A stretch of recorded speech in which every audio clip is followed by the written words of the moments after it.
શ્રી સહજાન સ્વામી મહારાજની જય. તારીખ 31/7/99. શ્રી સ્વામિનારાયણ મંદિર ભુલેશ્વર.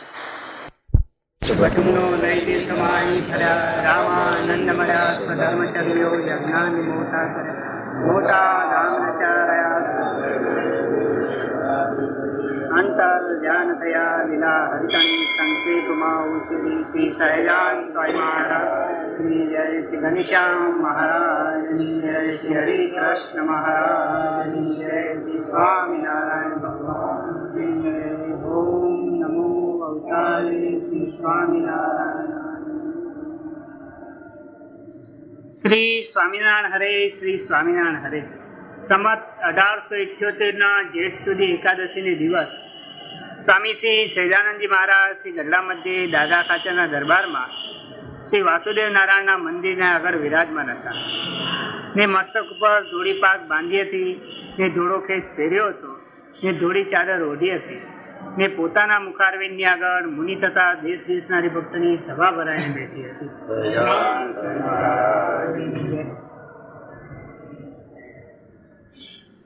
પછી શ્રીજી મહારાજ બોલ્યા છે, આજ તો અમે મનનું રૂપ વિચારી જોયું. તે મન જીવ થકી જુદું ન દેખાયું. મન તો જીવની જ કોઈ કિરણ છે, પણ જીવ થકી જુદું નથી. અને મનનું રૂપ તો સૂક્ષ્મ દેહમાં ગણ્યું છે. જીવથી જુદું ન હોય. જીવ કઈ દેહ નથી. દેહ તો 24 તત્વોનો છે. સૂક્ષ્મ દેહમાં મન ચિત્ત અહંકાર છે. પણ જીવ એટલો બધો દેહમય થઈ ગયો છે, એનો જ ભાગ થઈ ગયો. મનથી જ વિચાર કરી શકે, ચિત્તથી ચિંતન કરી શકે. આત્મસત્તા એ રહી જ નથી. ચારી જીવ માત્રનું જન્મવું જ મનને લઈને, ચિત્તને લઈને. સૂક્ષ્મ થકી સ્થૂળ પ્રગટ થાય છે. અને મનનું રૂપ તો એવું દેખાયું છે, જેમ ઉનાળામાં લૂક હોય તથા જેમ શિયાળામાં હિમ હોય તેવું મનનું રૂપ દેખાયું. બે કોરી હેરાન કરે. હિમ હોય તોય મરી જવાય, લૂ વાગે તોય મરી જવાય. બધું એ જ કરે છે. કેમ રહેવું? એવી એટમોસ્ફિયર નથી. બહુ બાદ નહીં, બહુ લૂ નહીં, એવું નથી રહે. એવું મહારાજનું સ્વરૂપ છે.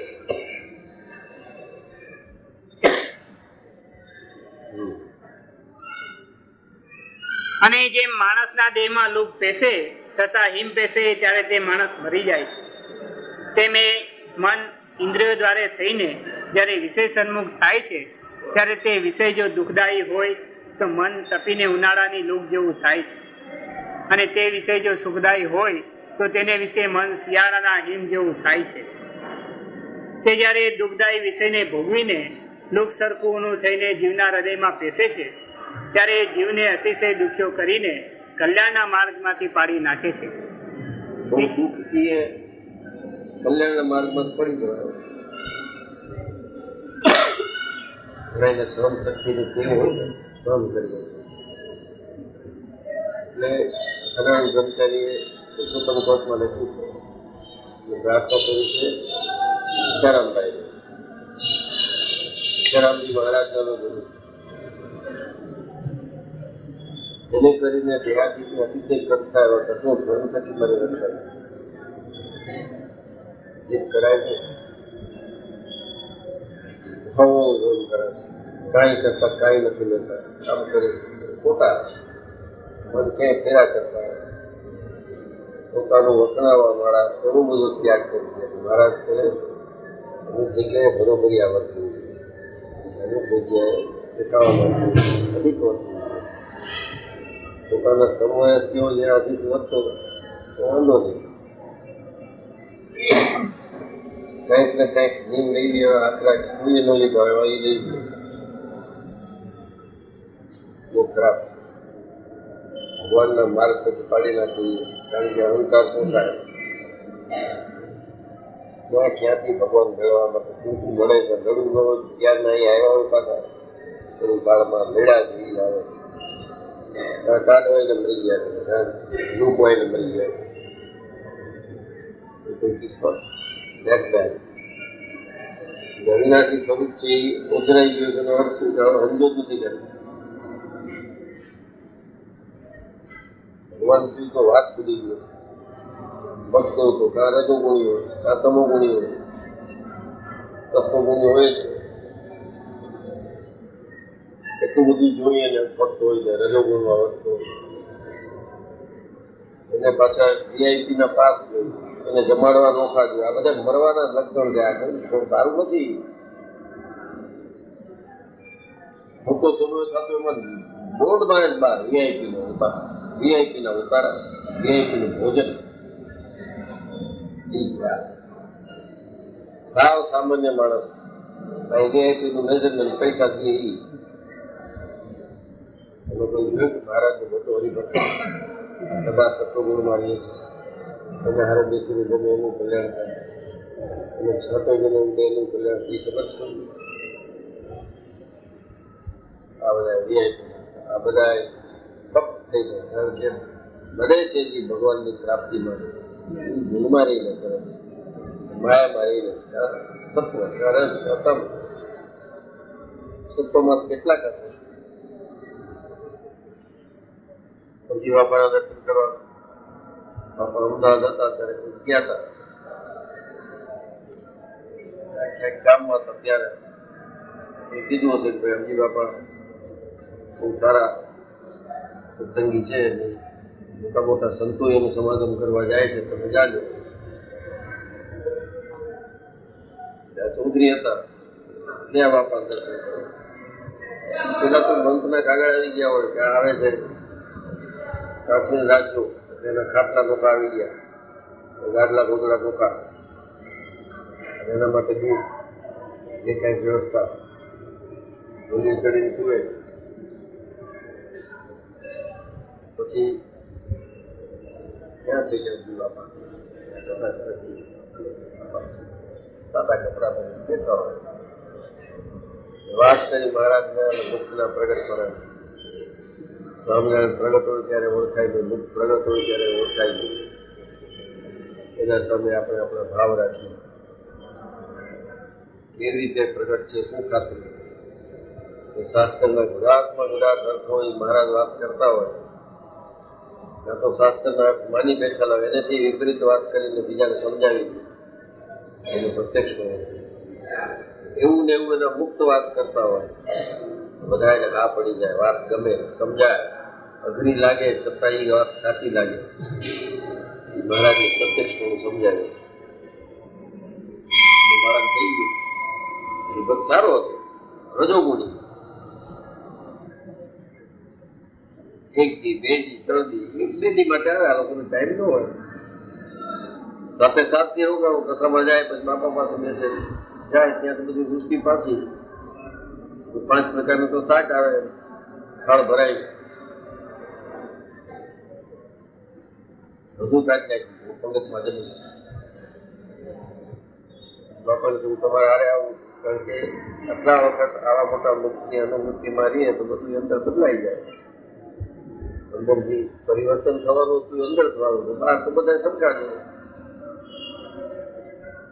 પછી બાપાને કે હું તમારે બળદી આવું, બાપા ક્યાં કે આવા ઢોલિયા ને બધું ન મળે. એ તો તમે ખાઈ મઠની ખીચડી અને બાજા રોટલો, એક ટાઈમ હરે થાય, 2 ટાઈમ ખાય, 2 ટાઈમ ખાવા, એક ટાઈમ હરે થાય ને આખો દી કથા થતી હોય. તમારું કામ છે હા વાગી ગયો, રગે રગમાં ઉતરી ગયો, વાત તો થાય. પછી બાપા શું બાપાને આવતું 15 દિવસ, પણ અહીંયા આવી વ્યવસ્થા નથી ત્યાં તો કલ્યાણ કરું છું. બાપા ધારે તો વ્યવસ્થા ન થઈ શકે, 5 ઢોલિયા રાખી દે, હું આ કરીને આળવતા કર, એનું કલ્યાણ કરું. ઘરે ગયો, કારખામાં છોકરાઓ બોકરાને કામ સોંપીને પાછો 8મે દિવસે પ્રગટ બળદિયામાં બાપા આવી છે. બાપા થોડાક 15 દિવસ સુધી વાતો સાંભળે. કચ્છની સંતો આવે, ભૂતથી આવે, મુનિના આવે, અમદાવાદના આવે, રોજ મહારાજના દિવ્ય ચરિત્રોની, ડિવિનિટીની, મહારાજના મહિમાની, અવતારેના ભેદની, આધ્યાત્મિક મોક્ષ એટલે શું, બધી વાતો ભારે ભારે થાય. છોકરાઓ કાગળ લખી નાખું, ખેતર કારખાના વેચી નાખું. બાપા કે એની એવી સ્થિતિ નથી થઈ. છોકરાઓને હજી આવું થવા દો, પછી કરજો. બાપા એ જ રહેવું તમારે તમારા પાસે. કેટલી બધી આવો રજૂ ગોળી હોય જેના 4 તો ડાક્ટર બેઠા હોય, હારે કોઈ હારે આવ્યો હોય, તો ટીકા મારવા વાળો આવ્યો હોય, પગદાબવા વાળો.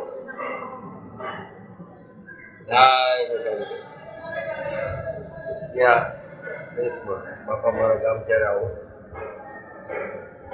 આવશે ટાણે આવી જાય. અને એવી વૃત્તિ લાગે છે મહારાજની વાત. પેલા બીમાર એને દર્શન થયા મહારાજ, અને મૂર્તિ દેખાવામાં. એમાં તો રાજાશાહી હતી એટલે બધા છોકરો સવારના જાય ને કંઈક પાણી પાણી કેવા આખું ભૂખમાં તેજ લાગે. જ્યાં બાપાના ઓરડામાં થાય શું ક્યાં એકદમ લાઈટ કેમ નથી? મહારાજની મૂર્તિનું ધ્યાન કરતો હોય એમાંથી તેજ નીકળતું. ચિત્ત છૂટી ગયું મૂર્તિમાં. મૂર્તિમાં ચિત્ત છૂટી જાય પછી જીવવાનું શું હોય? શરીરમાં મંદવાડ આવ્યો, દેહ પડે ત્યારે કાંઈક તો માનવું જોઈએ ને. મંદવાડ એટલે ચૈતન્યને દુઃખ ન હોય. ભાઈએ બધાને બતાડે કે માંદા પડ્યા ગયા, ટાઈફોઈડ થયો મરી ગયા, મેલેરિયા થયો મરી ગયા. અને ચૈતન્યને એવું ન હોય. ચૈતન્યને થોડું મેલેરિયા લાગે છે, એને લાગે છે. બધાને બોલાવ્યા, અક્ષરજનદાસ બોલાવો, ભુજના સંતો એ આવી જાય, કારણ કે બહુ મોટો માણસ. તમે બાપા પાસે લઈ જાવ કે તમારો બે રસ્તા પડી, અરે કે ભલે પડતો,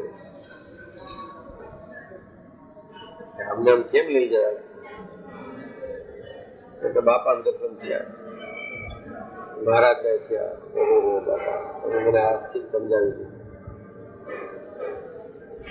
હવે બાપા કે કાલ મારા ગામમાં તેડી જાય, મહારાજને વૃત્તિ રાખો. તમારા ચૈતન્યને મુક્ત કરીને મહારાજને સોંપી દીધો. હવે ફિકર ન કરો જોઈએ. વીઆઈપી નીકળી. આ એક મન આવું કરે છે, રાણ કરી નાખે. અરે એની જ કોઈ કિરણ એટલી ન્યુક્લિયસ, એમાંથી જ બધું સ્ફુરત મન, બુદ્ધિ, ચિત્ત, અહંકાર. જ્યાં સુધી અહંકાર ગમે નહીં ત્યાં સુધી આત્મા સાથે ન થાય. મન, બુદ્ધિ, ચિત્ત, આ અહંકાર નેમો આવો નથી.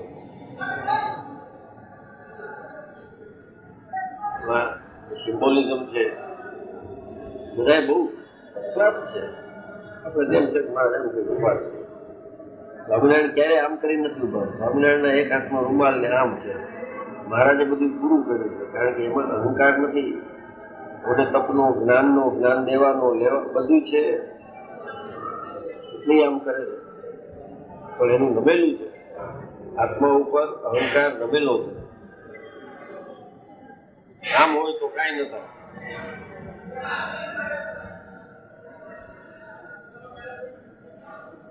મન જ કરે છે. ત્યારે જીવને અતિશય દુખ્યો કરીને કલ્યાણના માર્ગમાંથી પાડી નાખે છે. એટલે લૂક લાગીને મરે તેમ જાણવું. અને જ્યારે મન સુખદાયી વિષયમાં સુખને ભોગવે ત્યારે ટાઢું હિમ સરખું થઈને જીવના હૃદયમાં પેસે છે અને જીવને સુખ્યો કરીને કલ્યાણના માર્ગથી પાડી નાખે છે. એ તો હિમમાં સુખ કરે તો બળી જાય કલ્યાણ. કાંઈ ન હોય ને થોડું ઘણું મહારાજ સુખ દે ભાઈ, સારું હોય. ગાડી વાડી લઈ લે, રોજ મંદિર આવવાનો નિયમ હોય. મંદિર આવે ને પાર્કિંગ ન મળે, સીધો ન જાય. અને મોટર વધુ વખતે લાગે જેને લઈને સુખી કર્યું મહારાજે, ભક્તિને લઈને એને સુખી આવ્યો કોઈ ક્યાં ઘડે છે. અને ક્લબમાંથી જયંતિભાઈ ચાવડા મૂકવા આવ્યા. મંદિર જવાનું બધું, હા ચાલો. ઠીક છે, ત્યારે હું કથા બથા થતી નહીં, દર્શન કરી વહેલા જતા. પાછું અહીંયા મારા ઘર પાસે જ છે, એને આખે હતું રહેવાનું. ચાલો સાંજના મેં કીધું સાંજના પાછો આવવાનો છું. ઠીક ચાલો. અડધો કલાક થઈ ગયો, દેખાતો નહીં. અમારે ગજબ થયું. હું દર્શન કરી રહ્યો છું. બીજે તમે પૂછો તો કેમ દેખાડે નહીં એટલે કે પાર્કિંગ ન મળે તો હાલો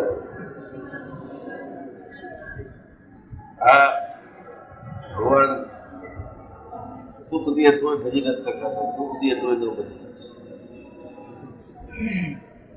દુઃખમાં હાય હોય ત્યાં ઠેકાણે ન રહે, શું ધ્યાન કરો વગર બળતરા વગર, અને સુખમાં કાંઈ બી વિચારો કાંઈ મળીએ એ બળતરા જ છે.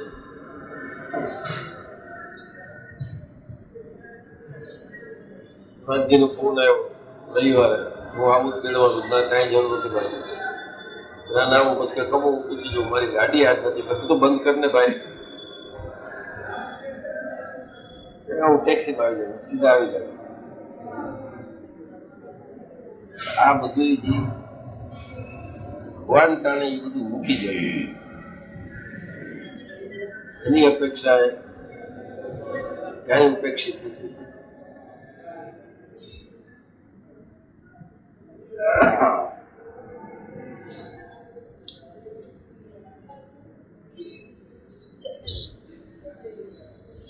તે હિમાળાનો વાવે ને મરે તેમ જાણવું. માટે જેનું મન ભૂંડા વિષયને દેખીને તપે પણ નહીં અને સારા વિષયને દેખીને ટાઢું પણ થાય નહીં, એવી રીતે જે મન અવિકારી રહેતું હોય તેને પરમ ભાગવત સંત જાણવા. અને એવું મન થવું એ કાંઈ થોડી વાત નથી. અને મનનો તો કેવો સ્વભાવ છે, તો જેમ બાળક હોય તે સર્પને અગ્નિને તથા ઉગાડી તરવારને જાળવા જાય. મનોરથ ફાસ્ટ કેટલું જાણો જગતમાં ફાસ્ટેસ્ટ જો કોઈ હોય વેહિકલ તો મન છે. સેકન્ડમાં રાજકોટ જઈને આવેલા રાયણ દર્શન કરી લઈએ, હું ભાઈ અહીંયા ઠેઠ જાસ તો અહીં કરી લઈને દર્શન 1 મિનિટ સ્વામિનારાયણ નથી આવતા મનમાં. આગા આજી જઈને આવીએ ચપટ મારીને પહોંચી જાય. મનોરથ જેને મનને વશ કર્યું છે તો બધું વશ થયું. ભગવાન નથી મળતા કારણ કે મન વશમાં નથી. સૂક્ષ્મ છે પણ સ્થૂળ છે વિશેષ મજબૂતી છે કહેવાય સૂક્ષ્મ દેહ. 6 હાથનો ગાંડો ન કરી શકતો એ નાનકડું મન કરી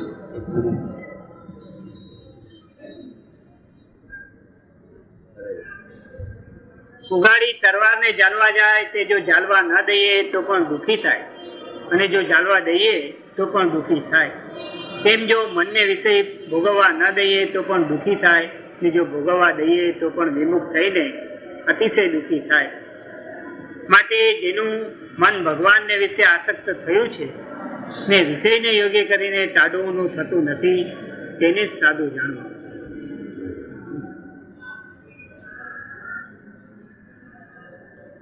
ઇતિ વચનામૃતમ. આવી રીતે ગરડા મધ્ય પ્રકરણનું 23મું વચનામૃત. ગોપાલ સ્વામી જેવા મુક્તાન ટાઢું કઈ થાય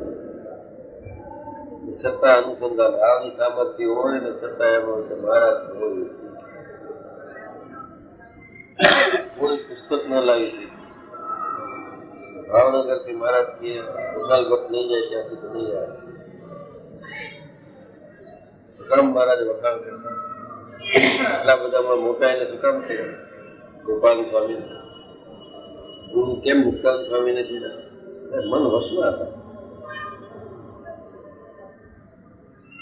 બેચર પંચોલી કે મહારાજ એના તો પગમાં જોડાય નથી, એને ક્યાં ભાવનગરનો ધોકો ખોરાવો. માસ્તર જેવા કપડા પહેર્યા હોય, ધોતી અંદર માથે પાઘડી વળી મહારાજ જેટલી મહારાજ કે ઈ નહીં આવે ત્યાં સુધી પુસ્તક વધે નહીં. જાઓ જાઓ રોકાવો રોકાય. હવે મહારાજ કે વડોદરામાં તમે રીન કરાવો તો વડોદરામાં રહી. મન કાબુમાં રાખે. મન કાબુમાં રહીએ તો ઇન્દ્રિયોથી ક્રિયાશીલ ઓછી થાય, એટલે પવિત્રતા આવે એટલે બુદ્ધિ પણ પવિત્ર થાય. આમ તો એકનું એક છે, બુદ્ધિ છે ને મન એ છે ને ચિત્ત એ છે. બરોબર જ એ તો શાસ્ત્રીય ભાગ પાડ્યા છે. બાકી સૂક્ષ્મ છે એનું પ્રભુત્વ છે સ્થૂળ ઉપર, એટલે સ્થૂળનું પ્રભુત્વ ક્યાંય નથી.